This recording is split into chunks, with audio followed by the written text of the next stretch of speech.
Hello and welcome back to Irish Red Devils podcast for our preview show tonight as we link up against another London-based team, only at home this week, against Fulham. So I'm joined in the studio as always by my co-hosts, Gags, Madman, Martial and Killian the Football Genius.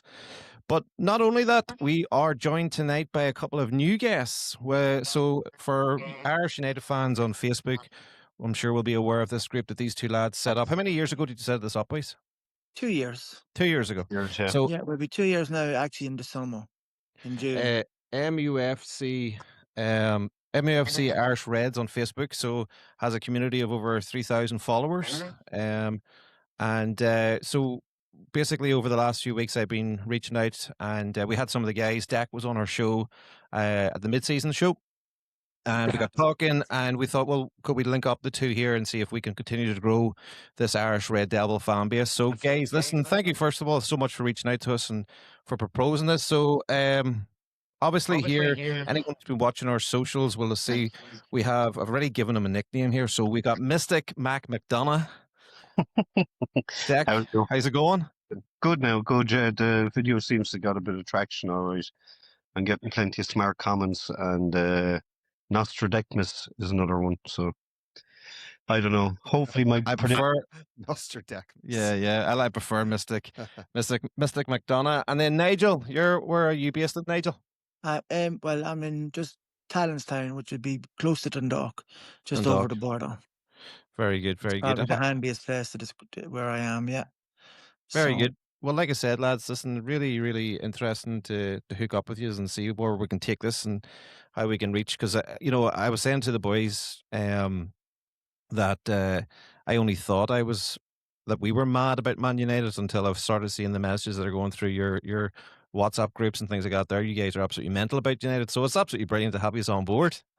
Delighted to be here.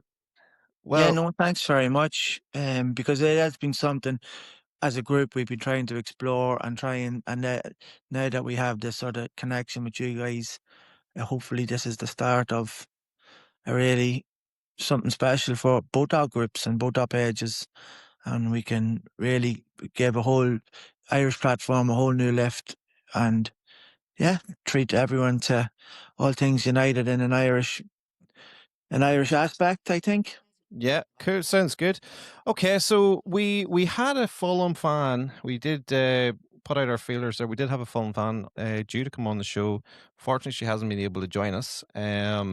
So we're going to have to just spend the five of us, give us our thoughts going into this weekend. So I'll kick us off here with some of the stats around this.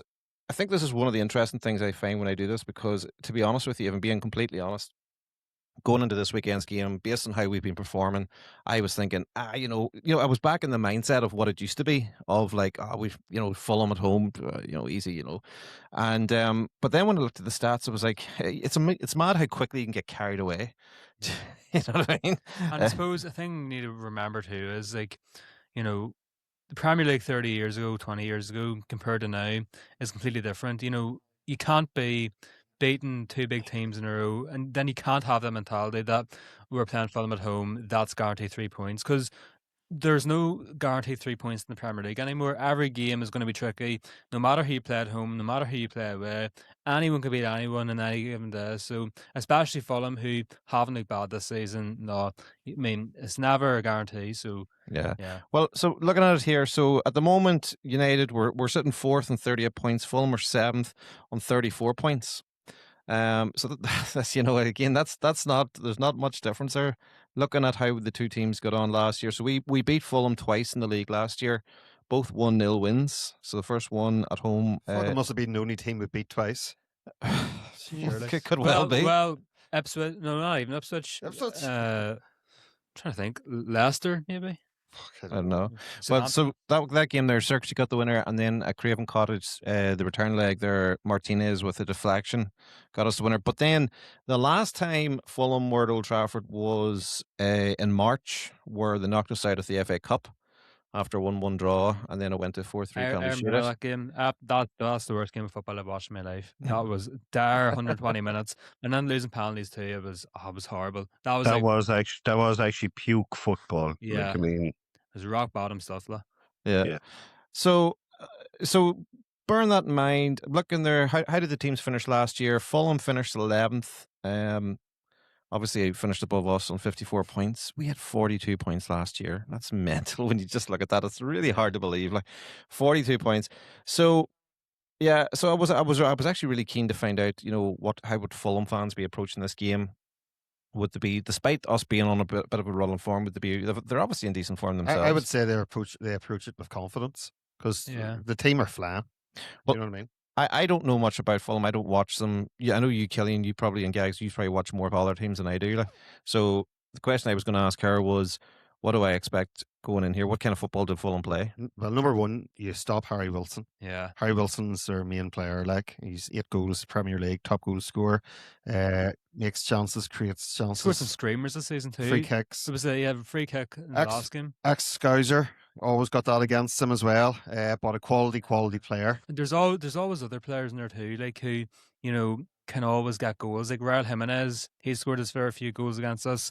Alex Iwobi, similar enough with him too. So those sorts of players are there as well. Maybe they're a bit inconsistent, but they always turn up against United. So Fulham are one of those sides who just have those players who can turn up against teams like United and get a goals, have a brilliant performance, and help their team get a victory against us. So no, I mean, compared to other mid-table sides, Fulham definitely are a more dangerous one, I would say. It's an interesting one. It's a good, again, it's another good challenge for Carrick and his team because, again, we said after the City game that the best thing for them was to play against a top team because, traditionally or in recent years anyway, that's the only teams we turn up against. So this will be a really interesting coming to Old Trafford. I want to touch later on about the protest that's due to happen before the game as well. But I think maybe I want to bring the boys in here, and obviously the biggest disappointment this week has been the news that Dorgu is out for just 10 weeks. 10 weeks. 10 weeks, yeah. What's That's the a thoughts? huge loss. What's the thoughts, Deck, on that? Gutted because I think he'd really begun to start find form and he was enjoying the attack and play aspect of his game and we were reaping the rewards of it. I think what's going to happen now is I think Ahmad is going to be on more and I think he'll start with Sesko in his place, and I think Sesko is going to actually come good for us. That boy needs a run of games, and I think when he gets going, he's going to smash teams. Strong player, needs to find his footing in the Premier League, but Dorgu's absence is huge. But I think we nearly have like we have a formation that we can go and attack teams with. Fulham are going to turn up and attack us because we are the highlight of the Premier League. Every team wants to go to Old Trafford and even put themselves in the shop window. They know if they get a good performance at Old Trafford, it's worldwide news, So that's why all teams have been coming to Old Trafford to put themselves out there, to make a name for themselves, because we are the class act in the Premier League. We're the biggest team in the world. No matter what happens, it's reported on in United. If United weren't mentioned on Sky Sports for a day, they'd probably implode. They wouldn't be able to hold themselves. So Yeah, absolutely. we just are the news story of the Premier League. Well, it was only a few weeks ago that Killian, you had put it, we put it out as a short where it was a bold take at the time where Killian, I think it was after Dorgu had played one game and one good game, and Killian says he was making a comparison with Gareth Bale. Now, me and Gags at the time were kind of laughing, jibbing him a wee bit, like thinking youthful, and ignorance really. But in fairness, Killian, he has, he's been on fine form. Typical, it's really gutting for him.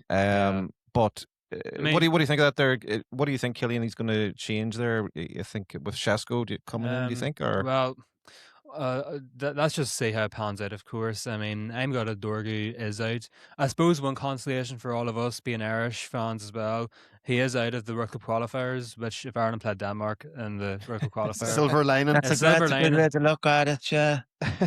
Yeah, but no, it's disappointing for us anyway. He's out because I was really starting to enjoy the football he's playing. But no, it's a good opportunity definitely for likes of Sesko, Ahmad, Cunha as well. Yeah. To like Even like find Mazraoui their there own can game. come in and do something because he's shown that there's attacking and he's got an attacking element to his game as well. Like, we do have a bit of squad depth there, but if you don't mind, I just want to go back on something there before you asked about Dorgu, about the expectancy of this Fulham match. Like, I think Carrick was really, really thrown in at the deep end with 2 games against City and Arsenal. And if he hadn't have come away with anything, I don't think anyone would have really been disappointed, if we were all honest among ourselves. But this one is different.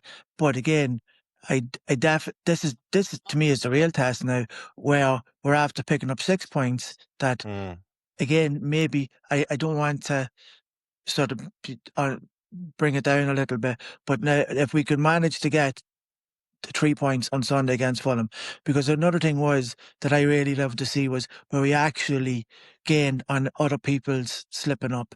Like Liverpool lost, like again, over the past couple of months, where the season has been so up and down for an awful lot of sides, we haven't picked up where other teams have left behind them as well. So it was a really, really, really strong, obviously a really strong start for Carrick to come in with such 2 massive performances. But I think this one actually is the real, because then you've got Spurs the following week, which is going to be on the Munich Memorial weekend, and there's going to be all, like, obviously you're going to have all the memorials related to that next week, but hopefully that's another step away, like. But I definitely think Fulham at home on Sunday, 3 points, then people can really see what this team is about. And again, I know that Dorg is injured, but you don't want it it's a shame, because he really had hit an awful run of form, but you can't be relying on one person. It's, you see even all this thing about Harry Maguire and stuff like that, the resilience that man, like the abuse that man has taken, and now he's become like the cornerstone of the team since the captaincy was took off him, and since that weight was lifted off his shoulders, he is playing like the defender that we bought all those years ago. Yeah, I totally agree with that as well. Harry Maguire is going to go down. He's not going down legendary status, but he's going to go down very well in the history of United. The way he came back, I think we were all getting fed up with some of his performances when he was captain, but ever since he lost that captaincy, like, he's a different beast. And he's bringing stability to that defense when he plays. Yeah, he's got limitations with his pace, but we've learned to sort of adapt, and he's adapted to that. And he's such a threat going forward too. So fair play to him. Like, the question I would probably say is, what do you guys think? If would you want United to give him like a year extension, keep him for another year? I would. I would. And I do want to actually ask a question with Harry Maguire, because I seen a video from another United fan talking about him today. And it's a question for everyone here. So, would you consider Harry Maguire to have now fulfilled his 80 million price tag? Now, that's a massive price tag. Maybe you still say he hasn't done enough. But I think, yes, as you said, he won't go down as a legend. Yeah. But for me, he is a brilliant example for young players who are coming up too. A player who started off following the big price tag, and he was struggling. He was getting bantered. He lost his captaincy as well. But then, unlike other players who just whinged and just couldn't be bothered, he put his head down. He worked hard. He improved game after game. And for me, that's a brilliant example for all young players coming through the club as well. So, like, for me, overall, yes, 80 million is a lot for him, but I'm still happy enough. I don't care about that fee. But what do you guys think about that question? Go on, Nige. You go ahead, Nige. I know, yeah. I think he mightn't have got all the way there in terms of the valuation, but again, just the character, and just to show that he wasn't going to let it be. Where again, we've had other players who have just completely fallen apart, and they look like they wanted to be anywhere else but Old Trafford, and he was determined to get past all of that. And you have to take your hat off to him, and you have to commend him. And again, he won't go down in legendary status compared with some of the centre defenders that we've had down in history, but I definitely would give him a contract 100%. And even because he would be probably coming to the twilight of his career, if you were able to move him into the academies and move him into that, steer him in that direction, because United have a big history of doing things like that as well, where you can see Carrick coming back and Fletcher and all these characters, and just building from within, building from people that know what it takes to succeed at United, and Harry Maguire showing that. Well, if I can take it back to this weekend's game, my question here is Carrick has his first 2 games, he's kept the same starting 11. Obviously, he can't do that this weekend. What I don't think he'll change how he's approached the game. I think, Gary Neville said in that we talked about it after the game the other day. He talked about even when Arsenal scored the Just second goal. 1 sec, sorry. Yep. I'll be back 1 sec. No worries. Just like Gary Neville said in the show that we talked about the other day in the show, even when Arsenal came back 2-2, his mindset would still be we can get a winner here. I don't think anything's that's going to change his back. I think actually he'll be going for it exactly the same. I am interested though to know, like, with Dorgu out, what does that mean for Xerxes? He's out. Like, we've got 15 more games this season. He's out for 10 weeks, pretty much the whole rest of the season. Rest of the season, basically. Xerxes, this we said the other day that we thought Xerxes would be gone by the weekend. I would think now that the chances of that are probably slimmer. Because I don't think United are going to want to, but not that Xerxes is going to be a replacement, but I just think you need a couple of bodies about. But is Dorgu, is Cunha a straight replacement for Dorgu, do you think? I wouldn't say he's a straight replacement, but he's a very, very good replacement. As we saw with the winner against Arsenal, he just wants to attack, and he's a player that we've bought that wanted to come to United. They're the types of players that we need. He will fight for the crest on the jersey. He will bust himself up to get a goal for United. You saw a celebration against Arsenal. That's what we want to see. Dorgu's the same. We're now finally seeing players at Manchester United that want to play for the club, that didn't want to do anything else other than play for Manchester United. So Cunha would be a really good replacement for Dorgu. I actually thought the celebration, there was an interview with Cunha after the game.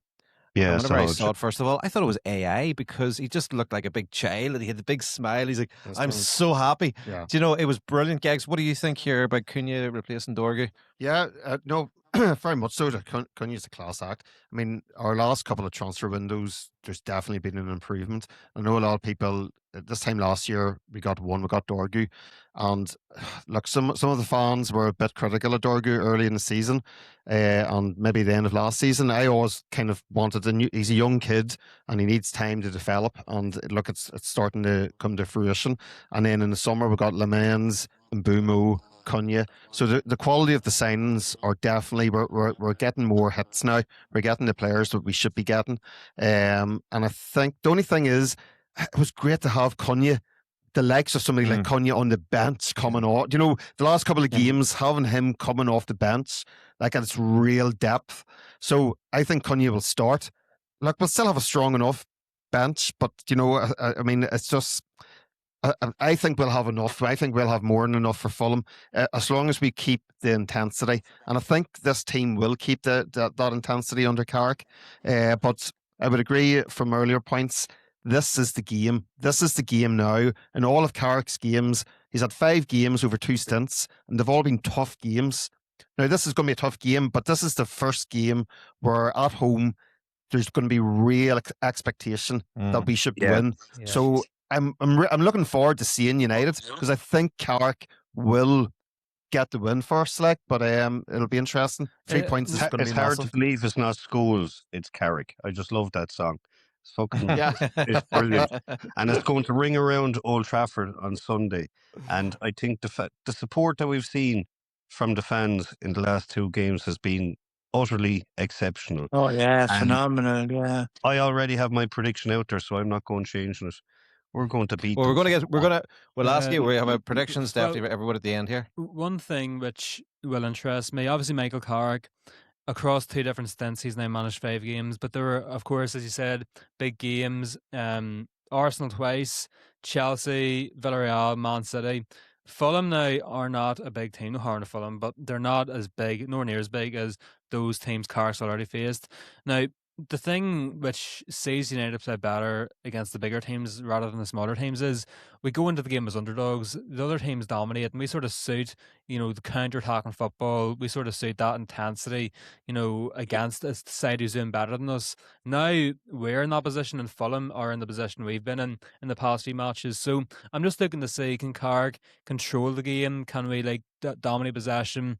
Can he show that he's got more flexibility tactically past the bigger games and playing against smaller games? Can he prove he can win these games just as much as he can win games against City and Arsenal? So that for me is the biggest thing which we can take away here. Obviously, under Amram, we did good against the big teams, poor against the small teams, even at times against or under Ertanag as well. So that for me is the most interesting thing. But now Faith Carrick will deliver on Sunday.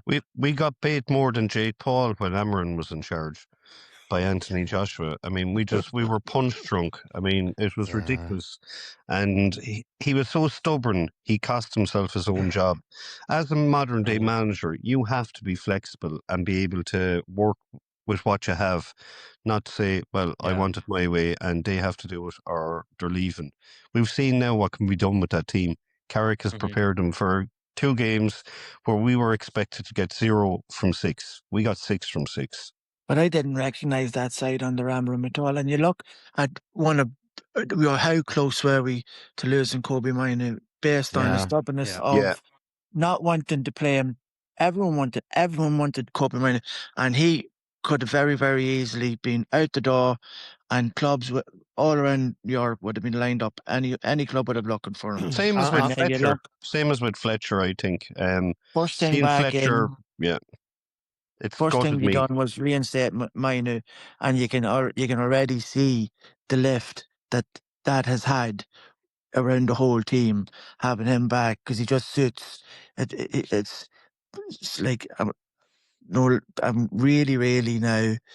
The first 2 games, but this one's Sunday. This is the one, because again, just as Killian said, like they're going to sit in, they're going to be more cagey. Would they accept the point? No problem. So now we have to go out and we have to get past that. And the important thing is as well, on the Saturday, the Scousers are playing Newcastle. So, like Newcastle, or at the moment Liverpool are, I think, 2 points behind us. If Newcastle take points off, you're starting to think about the clubs behind you. Like, we're currently 4th. We're thinking we want to get top 5. That's the dream for this season. If Liverpool drop points, it makes it even more important that we get the 3 points and start creating that gap. Okay, guys. So obviously, listen, one of the things we want to bring in, if you watch the shorts earlier in the week, you'll see that Mr. McDonagh here got the Arsenal game spot on. So before he leaves us here early in the show, Deck, what is the prediction? What do we need to go to the bookies and tell them to put our money on?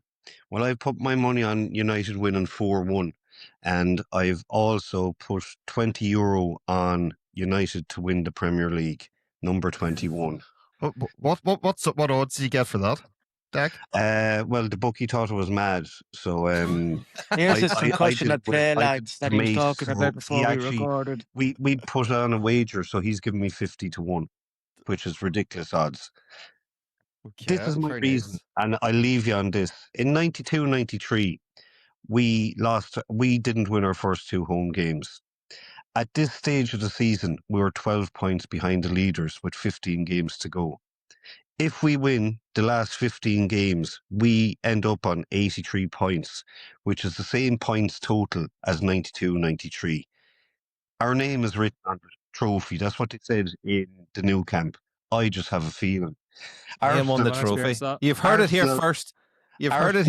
Yeah, Arsenal are going to blow the league, and the other teams are going to shit the bed. Watch number 21 come. I will be at the game versus Nottingham Forest and the last home game of the season. You heard it here first, lads. I hope I don't waste your money, and I hope my dream comes true. I think we might all be outside Old Trafford that day if things are looking like that. I'm not a big betting man, but I kind of He, feeling it, you're feeling he it. was so accurate about the Arsenal one. I'm like, maybe we should do something here. Like, you know what I mean? Yeah. Might test the waters with the Fulham game. Like, Well, with the Fulham game, if they win 4-1, I'm just then definitely, yeah. We'll we're put all this. in. We'll not put this. Yeah. Maybe Yeah. we shouldn't put this out till after the Fulham game. I'll talk to you, okay? All right, No guys. worries. Thank you, Dak. Cheers, Speak to you Dak. soon. Pleasure. Guys, something I just want to pick up there, Killian. You were talking about Fulham and not being a big team coming in. That's not what Sir Jim thinks. You remember he talked about, the Fulham, end of the day, they pay more for to go and watch their bigger club there. What was he talking rubbish? He was talking about their tickets that they Well, charge. that was how he justified putting the tickets up. And the rich part of London, like. Yeah. But yeah, I mean, that made me think what you were saying about Jim Radcliffe. I want to maybe talk a wee bit about the protest, and I haven't heard it. I assume it's still going on, but I have started seeing I actually saw it on. I think it was Nigel. Was people talking on MUFC Irish Reds Facebook No, page? there definitely is, and it actually, I don't know if you're familiar with another page again based in England, Sticky's Red Devils, because that where me and Dak would have met first. There was chat there. It's all based out of the 1958, obviously the TRA. They are the driving force behind this, and it's going to be every home game, I think, for the remainder of the season. And it will start at toll gate and it'll make its way up, and it'll collect people in the Blaze and different things like that on the way up. But yeah, no, it's definitely going ahead this Sunday, and hopefully. You never want to see anything spilling out that it's just a peaceful protest, but it has to be done, because even like fair enough, fortunes have changed on the pitch, but fortunes off the pitch are as far away from where we need to be as ever. Like, because I think to return us to where we need to be, they've definitely set us back more years than I care to think about how to actually get us back to the levels where we need to be, I think. Yeah. Because you can see from the penny pinching in Carrington and different things like that, and cutting staff parties and like needless things, like just nitpicking, penny pinching, like the one to control probably one of the most famous clubs in the world and be. I don't even get started because we're probably taking off the air if I Do you just know started. something? If United win every game down the stretch and we win the Premier League that night, despite celebrating, I'll still be saying Glazers out. Get them out of the club. Always. Well, listen, Out. Nigel, this is what I was saying there was I'm seeing after 2 games, I'm seeing people on the internet talking about giving praise to Wilcox and saying, oh, well, they got the signings, these signs are good. And, I think that's really important there, that fans don't get carried away with a cup on-field success, because it's only covering the cracks. That's all that is doing. Yeah. I mean, we've talked the last couple of podcasts, Nigel, about like what impact we thought that protest could actually have, and to be honest, we kind of said that the only protest we thought would have any impact would be a protest that hits the Glazers in the financial wallet. Oh, yeah.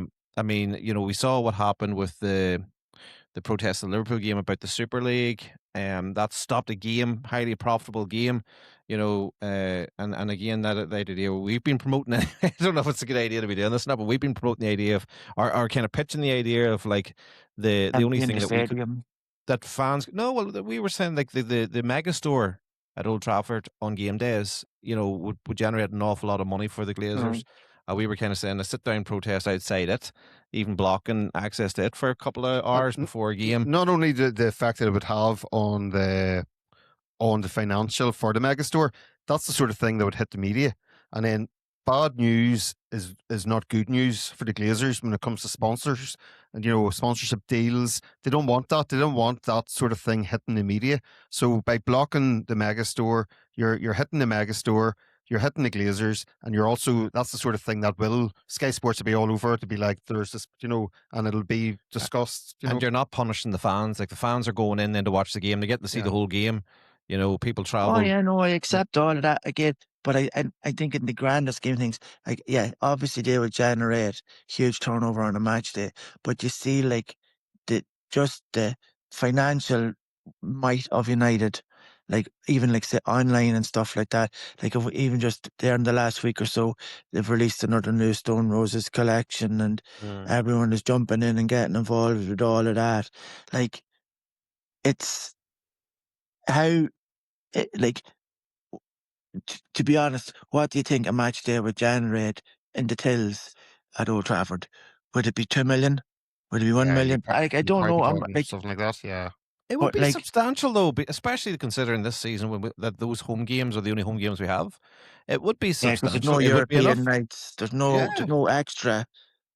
There is absolutely. no.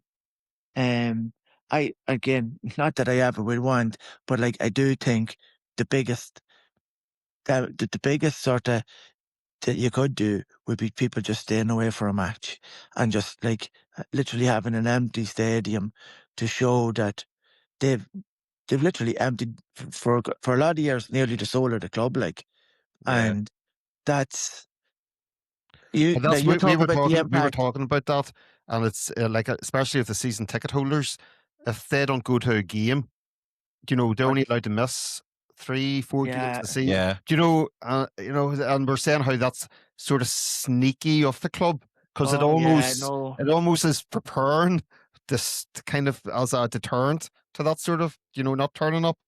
yeah, no, and yeah, I definitely know all about that because Sean, who's an admin with us on our MUSC Irish Reds page, that happened to him, and he got a violation on his season ticket, and he was actually was Fulham last season at home, and that was the one that he missed, and nobody sat in the seat because again, if they're not going to take the seat, and even the strict conditions now about transferring and Yeah. memberships and stuff like that, it was because they're going to resell that, they're going to flip it to 350, 400 for a 50, 60, 70 pound seat for anywhere else. Yeah, Like it's complete because they know the corporates will pay. They know that the word I hate, these day trippers, I hate that word, but Mm. like they have such a huge fan base from all across the world. Some people, like we're lucky enough, we get over a few times a season and stuff like that. But there's some people, Australia, Asia, these types of places, that might only make it every season or two or something like that. Once in their So lifetime. yeah, so they are willing to go all out because, like last season, I went over and I was chatting. I was up in the top roof having at Hotel Football, and there was a lad from New Zealand, and it was like he was 50 odd, and it was his first ever visit, and my mind was blown. And I'm like, but so then it's like I'm only an hour away technically because I go up to the airport and I just tip across or go on the boat with support buses or something like that. But for him, New Zealand, other side of the world. So they're going to get people willing to pay regardless for your TRAs if they stayed out and your regular season ticket holders. I like to be honest with you, if they haven't got the hint now, I think they're oblivious to the fact that the supporters want them out. They don't care what Mm. we want, what we think. That's beyond anything. It's about dividends. It's about the stock market. It's about those type of things where they act like, again, if United don't make Champions League, we're going to go back into more penalties in relation to sponsorship deals with the various brands that we're connected to. That's where that's where the Ineos and that's where the Glazers might feel the pinch. That's really then in the pocket then because they're diluting their shares, they're diluting everything because the stock market price in United is dropping. Mm-hmm. Yeah. No, I know. I know it's crazy. It's crazy. well, I like the sound that you think that the 58 are planning protests for every home game. Did you say that? Yeah. No, Is that that's what? I've read that, and again, there's a few groups. I mean, solely Manchester based, and they would be very active with the people that's behind the 1958, and they are gathering the troops, and they are going to be in what version but they are going to make their presence known at every match for the rest of the season. Okay. It's good. Regardless of what happens on the pitch, they want in the boardroom is where they want the changes.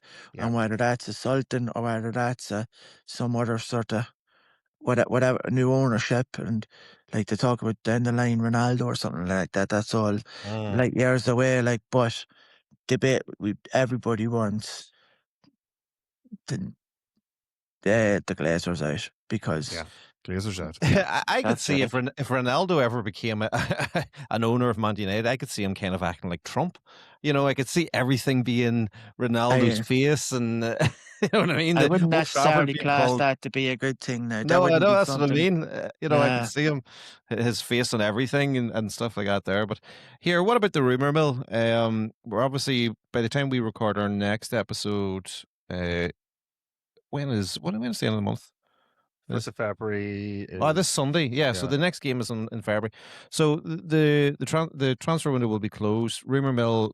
I've deliberately tried to stay away from it because I kind of get fed up of seeing, oh, we're linked with this player, we're linked with that player. What's the thoughts, Gigs? Are we going to do any transfers here? We're going to see anything going out? Are we going to? I saw Amas moving. Danny Welbeck. That's You always Probably- have to get Danny Welbeck. Every single episode, Killian talks about Danny Welbeck. But I see Harry Amas is away. He's going Toby on Colley Collier's was away. on the move as well. Oh, is he away again? Is he? Yeah. Toby Okay. Colley moved on yeah. as well. Yeah, saw it as well. But is anyone realistically? I don't know. I'm not hearing us. I'm not hearing anything that seems concrete. But we know what we're like. So many times we're just last minute. And if we were to get somebody, it's going to be a loan. The fact that Dorgu's out, well, I don't know if that'll make them want to. You know, they'll look at Dorgu playing sort of offensively. They'll probably think we're pretty well covered there. Yeah. You know, but the only thing is, like Dorgu playing as a fullback, where maybe the fact that he's out might leave us a wee bit short. Do you know, if I suppose they play Dalu left or right, you've only got Shaw there. Do you know, touch wood, Shaw's having he's having a decent season. He hasn't been injured. Touch wood. Why Who did you say says- that? Like, why did you say that? What, for God's sake? Who says no to the return of Brandon Williams? Oh Jesus! Oh, no. stop. I think that's gone. I think What that's about Timothy Fossey Mensah? no. No, I think they're all no. gone. Soon, I think Zabi, they're all we'll get him back. We'll go for the whole hog. Yeah. Hannibal and all, get them all back, the gang. Yeah. Zidane. I don't know. I can't see us Federico getting somebody Makeda. unless something becomes available out of the blue. I don't know. I just can't see it. And I think Michael Carrick probably looks at the team and goes, "Look, these lads are doing well under me." He's the perfect interim manager. Yeah. He's probably happy enough. Yeah. The Glazers and then are rubbing their hands. Radcliffe's rubbing his hands. Don't have to go into the market. So it's unlikely. I hope I'm wrong, because it's always good to have. Look, it's only good to get somebody new if they're going to contribute. If they're going to be like somebody with a bit of experience and a bit of depth on the bench. Do you know? I know it's absolute bullshit, right? But and I know it is spin, selling papers all out there. What is this crack about Cole Palmer? that would be a nice one though. Like, I can see something in that. And again, what you're saying there has been, and that he liked Bruno's celebration on Insta or something like that over the weekend. So that's it. 5 years into the 300 grand a week or whatever. But I can see it because he is a boyhood United, and I think he went to Chelsea, and for a brief while there, I think he was going down a dodgy road in terms of the celebrity lifestyle, and I think his form has dipped a bit, and I think for him to recapture that, I think he wants to go back up where he's based, and I don't see Man City like taking him. I think he's top tier, whoever would want, but I just think he would be, and I think he would be very well appreciated in Old Trafford. I think he could be that player that the fans really get up for. That, like, I'm not saying that we don't have someone like that at the minute, like we do, like we have Mbeumo and we have stuff like that, but I think he's how could he be a player that you say you wouldn't want in your squad? Like, Yeah. Oh yeah, No, 100. Yeah, go on. I do agree. Like, I mean, Cole Palmer, this season, I think he hasn't been great. Past years, he hasn't been great, really. He's been injured quite a lot this Yeah, season, but he still has a quality players, no doubt about that. Maybe returning to Manchester to his boyhood club as well, that could bring something better out of him too. It probably would mean if you bring in Cole Palmer, I think it's inevitable. I think it's going to happen. Whether it happens this year, whether it happens 5 years down the line, I think it's going to happen at some point in his career. But I think when Cole Palmer comes, that's a signal for Bruno Fernandes to go. I think Cole Palmer will be a Bruno Fernandes Bruno replacement. Bruno Yeah, might go in the summer, but yeah, that's the thing. unless we get Champions But League, I think he'll stay. in terms of January, and like this is a really stupid, but I did see Raheem Sterling was released from his contract from Stop it, Chelsea. Killian. Now, Stop it. let me say this: He was shocking. Raheem Sterling is en route to playing for every single Big Six team. He's played for City, he's played for Chelsea, he's played for Liverpool. Doesn't mean he should play He for should us. not. He should not play for Man United. Don't Neither forget lads. about that. Don't even talk about that. Clean your mouth out. Well, That's disgusting. It's disgusting. They're talking about Cole Palmer being a Boyd United fan. There's a difference. So was Raheem Sterling. There's a difference. Well, the only thing I would say about I was a Cole, boyhood United fan, but I'm not going to play for them either. the only thing I would say about Cole Palmer and this kind of rumor mill about him, it didn't go unnoticed by me that I think yesterday it was announced his unveiling of his Cole Palmer sports range. And I can't help but feel what better way to get your sort of client, his agent, in the public eye before such a thing like that than to drop him in with Man United. Sure, they love doing it. So it's a bit of a coincidence, personally, but I'd take him all day. I think he'd be fantastic. Cole Palmer 100%. with Cunha and Bumo and Shesko, because I agree with Dak earlier. Yeah. I think Shesko's going to cook. I think I said this about Rasmus. I was a big fan of Rasmus. I was a big fan of Anthony Martial. I like getting behind these. Oh, you're glad double Dex gone before you strikes. mentioned. Oh, you're lucky Dex gone because you mentioned Martial. He would have been exploded. We'll be wiping him up off the phone. Is he not a fan? No, not a fan. Man, we can come back to that some other day. We will. We'll have to bring that Oh up. my God! If you want to actually see veins popping in his head, mention that man's name. This is why this shirt's always behind me. Tony Marshall. Well, again, just quickly, just say what you're talking about there. Yeah, like Palmer, Sesko, and Wemo Cunha. Back to the big four where we always have had multiple options. Like again, I know you go back to 99 with your Cole and York, your Socha, your Sheringham. You had a little bit of everything, and with that, you have 100% got a little bit of everything. And you could imagine you wouldn't know. They wouldn't know how to deal with them if we had that sort of attacking talent. Plus some of the up and comings that is coming too, like that sort of way, because you have to keep developing the talent. And again, you can see like going into the youths and stuff like that there's some knocking on the door there, and even as far back as say Kai Rooney and stuff like that. Like I know that again, that could be down the road, but he is definitely showing that he has what it takes to go the distance. Yeah. Well, I was almost going to suggest there with the big four for next season, if we got Champions League football now, and we could have Cunha and Mbeumo, Cole Palmer, and a certain Harry Kane up top. But that's a discussion for another day. I think so leave it at that. Well, listen, I'm conscious here. I want to kind of take us forward to the prediction side of the night. Obviously, Dak has already given his mystic McDonagh prediction of 4-1. I'm going to go last today. So, Killian, do you want to go ahead there? And what are you thinking for this Sunday? I think we're going to win, but by what scoreline, I'm not sure. I think it will That's the point of the game. You have to predict it. I think it will be a tight margin. I think there'll be goals. I'll go 2-1. I think they'll get a goal, but we'll have enough in the tank to get the job done. Just about. Gags? Yeah, well, I want 4-1 because I've put the mortgage on Dak's prediction. But actually, when I think about it, I don't think it's going to be 4-1.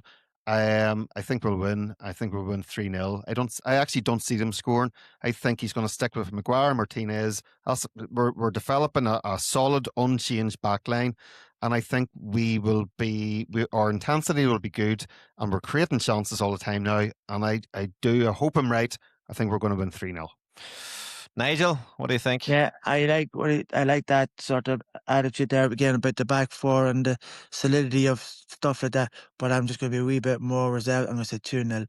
I really want a clean sheet because I think that's where we can really benefit as well, keeping teams out, particularly at home, because we've really struggled like to keep clean sheets. So 2-0. Mm. There we go. No mortgage on it now or anything like that. I don't have debts. Irish. Yeah, yeah. Do you know what the part of me that has watched the last two games wants to say agree with you and say 3-0. The trauma part I've had of the rest of the The season, last 15, 13 yeah, years. it makes me think, oh, Fulham are going to score a goal early, and then nerves. But I think we're on too much of a wave here now. So, so I'm gonna kind of find somewhere in between. I'm gonna say a 3-1 win for United. And I think Shesko gets back on the scoring sheet, and I really hope he does, because I thought it was a bit hard. Listen, can't complain, but hopefully he gets a chance now to start this game. He was on a goal scoring streak. Let's get him back in the game and see what he can do. But what time is that game at on Sunday? 2:00. 2. 2 I'd be o'clock. missing the first half, unfortunately. Okay, so 2 o'clock. Okay, so all right. Okay, listen, guys. Anything else that you just want to kind of get in before we finish up there tonight? No, I just noticed Marcus Rashford scored again for Barcelona. Who? So Now, Who? I want to end tonight's podcast off on a bit of a positive note. We're recording this Wednesday night, and while we're recording this, the Champions League is on. 18 games are on, and I'm just looking at the teams. Like, you got Chelsea, City, Liverpool, Arsenal, Spurs, even Newcastle, all these big European teams, and it just feels so wrong. And I feel envious of those teams, because I miss Champions League nights. I miss playing the biggest teams in Europe. I miss playing your Barcelonas, your Real Madrids, your Inter Milans, Bayern Munichs, and all midweek. But Michael Carrick, I have faith he will do the job, and I have faith that because of the work Michael Carrick's going to do, at this time next year, we will be doing a live watch along as Man United defeats Real Madrid at Old Trafford. Well, listen, guys, thank you so much as always. Nigel, thanks for coming on. Thanks to Deck. Mystic Mac has had his say. Let's see if he can keep it going. If his prediction of 4-1 is correct, I'm definitely going and putting money on United win the league. Let's just say that. We're But going to build anyway, the Tree Arena for a podcast next year. 100%. All right, guys. Listen, thank you so much, and yeah, we'll speak to you soon. Up the Reds. Go on, United. United. United.